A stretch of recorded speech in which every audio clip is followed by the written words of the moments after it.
ಪರಿಶಿಷ್ಟ ಜಾತಿ ಅಥವಾ ಎಸ್ಸಿ ಸ್ಥಾನಮಾನ ಹಾಗೂ ಮೀಸಲಾತಿ ಸೌಲಭ್ಯಗಳ ಬಗ್ಗೆ ಸುಪ್ರೀಂ ಕೋರ್ಟ್ ಮಹತ್ವದ ತೀರ್ಪನ್ನು ನೀಡಿದೆ. ಹಿಂದೂ, ಸಿಖ್ ಅಥವಾ ಬೌದ್ಧ ಧರ್ಮವನ್ನ ಬಿಟ್ಟು ಬೇರೆ ಧರ್ಮಕ್ಕೆ ಮತಾಂತರವಾಗಿದ್ದೀರಾ? ಹಾಗಾದ್ರೆ ನಿಮಗೆ ಸಿಗಬೇಕಾದ ಎಸ್ಸಿ ಸ್ಥಾನಮಾನ ಮತ್ತು ಮೀಸಲಾತಿ ಸೌಲಭ್ಯಗಳು ಇನ್ನು ಮುಂದೆ ಸಿಗಲ್ಲ. ಎಸ್, ಮಂಗಳವಾರ ಸುಪ್ರೀಂ ಕೋರ್ಟ್ ಈ ಬಗ್ಗೆ ಬಿಗ್ ತೀರ್ಪನ್ನು ನೀಡಿದ್ದು ಈಗ ದೇಶದಾದ್ಯಂತ ಸಂಚಲನಕ್ಕೆ ಕಾರಣವಾಗಿದೆ. ಪರಿಶಿಷ್ಟ ಜಾತಿಗೆ ಸೇರಿದ ವ್ಯಕ್ತಿಯೊಬ್ಬ ಕ್ರಿಶ್ಚಿಯನ್ ಅಥವಾ ಇಸ್ಲಾಂ ಧರ್ಮಕ್ಕೆ ಮತಾಂತರಗೊಂಡರೆ ಆತನಿಗೆ ಎಸ್ಸಿ ಎಸ್ಟಿ ದೌರ್ಜನ್ಯ ತಡೆ ಕಾಯ್ದೆಯಡಿ ಯಾವುದೇ ರಕ್ಷಣೆ ಸಿಗಲ್ಲ ಎಂದು ಸುಪ್ರೀಂ ಕೋರ್ಟ್ ಕಡ್ಡಿ ತುಂಡು ಮಾಡಿದಂತೆ ಹೇಳಿದೆ. ಅಷ್ಟೇ ಅಲ್ಲ, ಶಿಕ್ಷಣ ಮತ್ತು ಉದ್ಯೋಗದಲ್ಲಿ ಸಿಗುವ ಮೀಸಲಾತಿಯು ಕಟ್ ಆಗಲಿದೆ. ಹಾಗಾದ್ರೆ ಸುಪ್ರೀಂ ಕೋರ್ಟ್ ಈ ರೀತಿಯ ತೀರ್ಪು ನೀಡಲು ಕಾರಣ ಏನು? ಮತಾಂತರಕ್ಕೂ ಮತ್ತು ಮೀಸಲಾತಿಗೂ ಇರುವ ಸಂಬಂಧವೇನು? ಈ ನಿಯಮದ ಹಿಂದಿರುವ ಅಸಲಿ ಕಥೆ ಏನು? ಇದರಿಂದ ಕರ್ನಾಟಕ ಸೇರಿ ದೇಶದಾದ್ಯಂತ ಆಗುವ ಎಫೆಕ್ಟ್ಗಳೇನು? ಬನ್ನಿ ಈ ವಿಡಿಯೋದಲ್ಲಿ ಎಲ್ಲವನ್ನ ಡೀಟೇಲ್ ಆಗಿ ನೋಡೋಣ. ಮತಾಂತರವಾದರೆ ಎಸ್ಸಿ ಸ್ಥಾನಮಾನ ರದ್ದು. ಸುಪ್ರೀಂ ಕೋರ್ಟ್ನಿಂದ ಐತಿಹಾಸಿಕ ತೀರ್ಪು. ಹೌದು, ಮಂಗಳವಾರ ಸುಪ್ರೀಂ ಕೋರ್ಟ್ನ ನ್ಯಾಯಮೂರ್ತಿಗಳಾದ ಪಿ.ಕೆ. ಮಿಶ್ರಾ ಹಾಗೂ ಎನ್. ರವಿ ಅಂಜಾರಿ ಅವರಿದ್ದ ಪೀಠವು ಐತಿಹಾಸಿಕ ತೀರ್ಪನ್ನು ನೀಡಿದೆ. ಹಿಂದೂ, ಸಿಖ್ ಅಥವಾ ಬೌದ್ಧ ಧರ್ಮವನ್ನ ಪಾಲಿಸುವ ವ್ಯಕ್ತಿಗಳಿಗೆ ಮಾತ್ರ ಪರಿಶಿಷ್ಟ ಜಾತಿ ಸ್ಥಾನಮಾನವನ್ನ ಕ್ಲೇಮ್ ಮಾಡುವ ಹಕ್ಕಿದೆ. ಒಂದು ವೇಳೆ ಬೇರೆ ಯಾವುದೇ ಧರ್ಮಕ್ಕೆ ಮತಾಂತರಗೊಂಡರೆ ಅವರು ತಕ್ಷಣವೇ ತಮ್ಮ ಎಸ್ಸಿ ಸ್ಥಾನಮಾನವನ್ನ ಕಳೆದುಕೊಳ್ಳುತ್ತಾರೆ ಎಂದು ಕೋರ್ಟ್ ಸ್ಪಷ್ಟಪಡಿಸಿದೆ. ಈ ವಿಚಾರದಲ್ಲಿ 1950ರ ಸಂವಿಧಾನದ ಪರಿಶಿಷ್ಟ ಜಾತಿಯ ಆದೇಶವನ್ನ ಕೋರ್ಟ್ ಉಲ್ಲೇಖಿಸಿದೆ. ಈ ಆದೇಶದ ಪ್ಯಾರಾಗ್ರಾಫ್ 3ರ ಪ್ರಕಾರ ಹಿಂದೂ, ಸಿಖ್ ಮತ್ತು ಬೌದ್ಧ ಧರ್ಮವನ್ನ ಹೊರತುಪಡಿಸಿ ಬೇರೆ ಧರ್ಮವನ್ನ ಪಾಲಿಸುವ ಯಾವುದೇ ವ್ಯಕ್ತಿಯನ್ನ ಪರಿಶಿಷ್ಟ ಜಾತಿಯ ಸದಸ್ಯ ಎಂದು ಪರಿಗಣಿಸಲಾಗುವುದಿಲ್ಲ.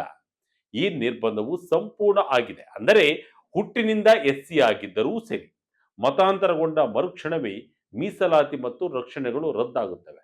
ಒಬ್ಬ ವ್ಯಕ್ತಿ ಏಕಕಾಲದಲ್ಲಿ ಬೇರೆ ಧರ್ಮವನ್ನ ಪಾಲಿಸುತ್ತಾ ಎಸ್ಸಿ ಸ್ಥಾನಮಾನವನ್ನ ಅನುಭವಿಸಲು ಸಾಧ್ಯವಿಲ್ಲ ಎಂದು ಸುಪ್ರೀಂ ಕೋರ್ಟ್ ಖಡಕ್ ಆಗಿ ಹೇಳಿದೆ.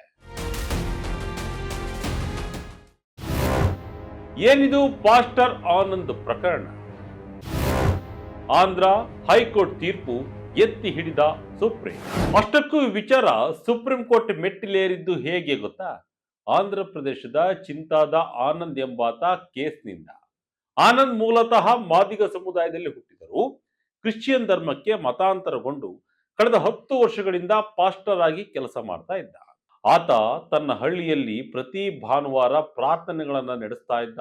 ಹೀಗಿರುವಾಗ ಅಕ್ಕಲ ರಾಮಿರೆಡ್ಡಿ ಮತ್ತು ಇತರ ಕೆಲವರು ಆನಂದ್ ಮೇಲೆ ಹಲ್ಲೆ ನಡೆಸಿ ಜಾತಿ ನಿಂದನೆ ಮಾಡಿ ಕೊಲೆ ಬೆದರಿಕೆ ಹಾಕಿದ್ರು. ಇದರ ವಿರುದ್ಧ ಆನಂದ್ ಎಸ್ಸಿ ಎಸ್ಟಿ ಕಾಯ್ದೆಯಡಿ ಕೇಸ್ ದಾಖಲಿಸಿದ್ದ. ಆದರೆ ಆರೋಪಿಗಳು ಹೈಕೋರ್ಟ್ ಮೆಟ್ಟಿಲೇರಿ ಆನಂದ್ ಈಗ ಕ್ರಿಶ್ಚಿಯನ್ ಪಾಸ್ಟರ್, ಆತನಿಗೆ ಎಸ್ಸಿ ಎಸ್ಟಿ ಕಾಯ್ದೆಯ ರಕ್ಷಣೆ ಅನ್ವಯಿಸುವುದಿಲ್ಲ ಎಂದು ವಾದಿಸಿದರು. 2025ರ ಮೇ ತಿಂಗಳಲ್ಲಿ ಆಂಧ್ರ ಪ್ರದೇಶದ ಹೈಕೋರ್ಟ್ನ ನ್ಯಾಯಮೂರ್ತಿ ಎನ್ ಹರಿನಾಥ್ ರವರು ಆನಂದ್ ಮತಾಂತರಗೊಂಡಿರುವುದರಿಂದ ಆತನ ಎಸ್ಸಿ ಸ್ಥಾನಮಾನ ರದ್ದಾಗಿದೆ ಎಂದು ಎಫ್ಐಆರ್ ಅನ್ನ ರದ್ದುಗೊಳಿಸಿದರು. ಕೇವಲ ಹಳೆಯ ಎಸ್ಸಿ ಪ್ರಮಾಣ ಪತ್ರ ಕೈಯಲ್ಲಿದೆ ಎಂಬ ಕಾರಣಕ್ಕೆ ಮೀಸಲಾತಿಯ ಕ್ಲೇಮ್ ಮಾಡುವಂತಿಲ್ಲ. ಎಲ್ಲಿ ಜಾತಿ ಭೇದವಿಲ್ಲವೋ ಅಂತಹ ಧರ್ಮಕ್ಕೆ ಹೋದ ಮೇಲೆ ಎಸ್ಸಿ ಸ್ಥಾನಮಾನ ಶೂನ್ಯವಾಗುತ್ತದೆ ಎಂದು ಹೈಕೋರ್ಟ್ ಹೇಳಿತ್ತು. ಈ ತೀರ್ಪನ್ನ ಪ್ರಶ್ನಿಸಿ ಆನಂದ್ ಸುಪ್ರೀಂ ಕೋರ್ಟ್ ಮೆಟ್ಟಿಲೇರಿದ್ದ. ಆದರೆ ಸುಪ್ರೀಂ ಕೋರ್ಟ್ ಕೂಡ ಹೈಕೋರ್ಟ್ ತೀರ್ಪನ್ನೇ ಎತ್ತಿ ಹಿಡಿದು ಆತ ಮರಳಿ ಹಿಂದೂ ಧರ್ಮಕ್ಕೆ ಬಂದಿಲ್ಲ, ಪಾಸ್ಟರ್ ಆಗಿಯೇ ಮುಂದುವರೆದಿದ್ದಾನೆ. ಹೀಗಾಗಿ ಆತನ ಮೀಸಲಾತಿ ಲಾಭ ನೀಡಲು ಸಾಧ್ಯವಿಲ್ಲ ಎಂದು ಸ್ಪಷ್ಟಪಡಿಸಿದೆ. ಈ ಬಗ್ಗೆ ಕೇಂದ್ರ ಸರ್ಕಾರದ ವಾದವೇನು? ಮತಾಂತರವಾದವರಿಗೆ ಮೀಸಲಾತಿ ಯಾಕೆ ಬೇಡ? ಇನ್ನು ಈ ವಿಚಾರದಲ್ಲಿ ಕೇಂದ್ರ ಸರ್ಕಾರದ ನಿಲುವು ಬಹಳ ಸ್ಪಷ್ಟವಾಗಿದೆ.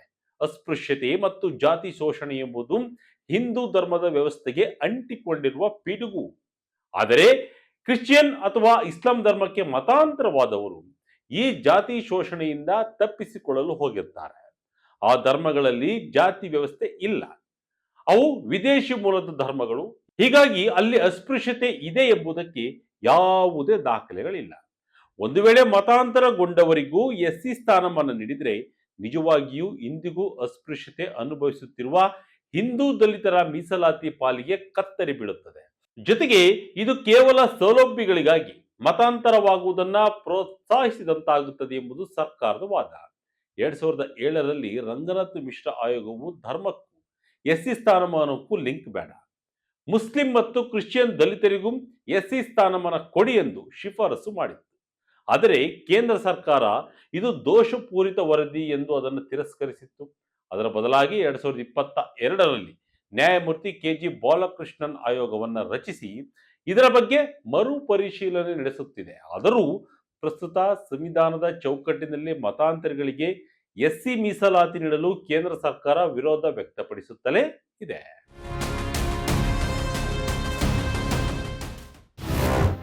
ಸರ್ಕಾರದ ನಿಲುವಿಗೆ ವಿಮರ್ಶಕರ ವಿರೋಧ.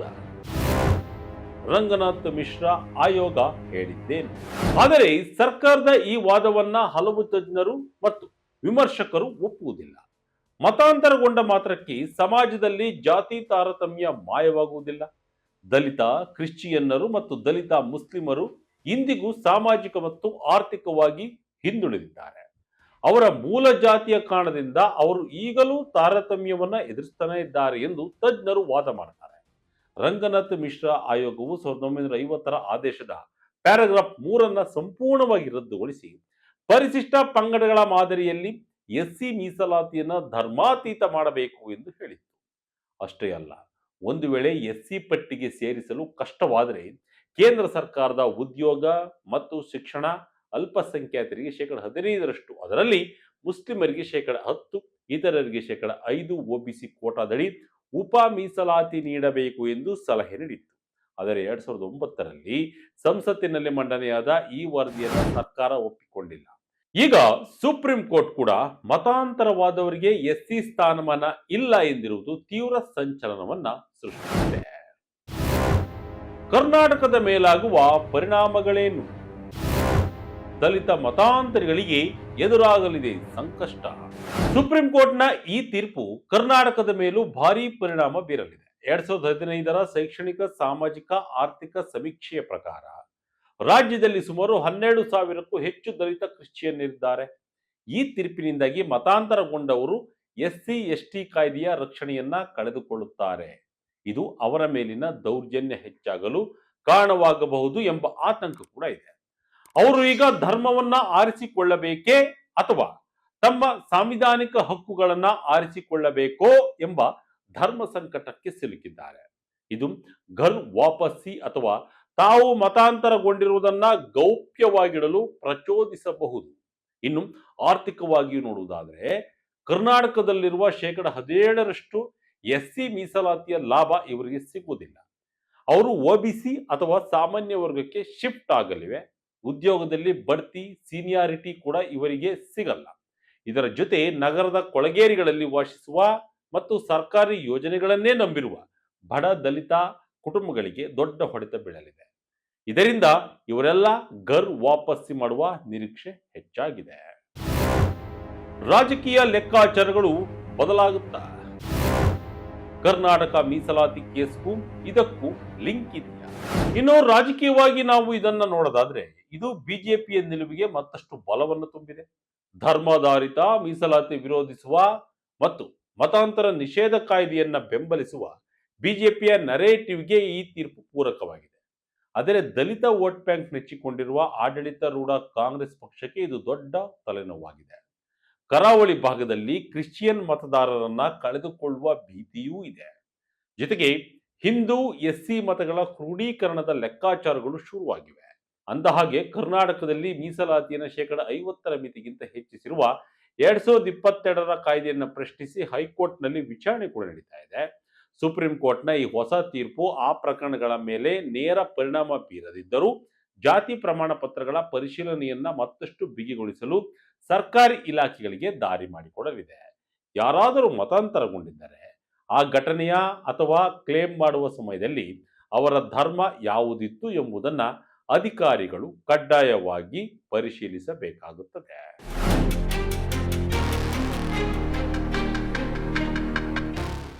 ಒಟ್ಟಿನಲ್ಲಿ ಸುಪ್ರೀಂ ಕೋರ್ಟ್ನ ಈ ತೀರ್ಪು ಬಹಳ ಸ್ಪಷ್ಟವಾದ ಸಂದೇಶವನ್ನ ರವಾನಿಸಿದೆ. ಸಂವಿಧಾನದಲ್ಲಿರುವ ಪರಿಶಿಷ್ಟ ಜಾತಿಯ ಮೀಸಲಾತಿ ಮತ್ತು ರಕ್ಷಣೆಯು ಕೇವಲ ಹಿಂದೂ, ಸಿಖ್ ಮತ್ತು ಬೌದ್ಧ ಧರ್ಮದವರಿಗೆ ಮಾತ್ರ ಸೀಮಿತ.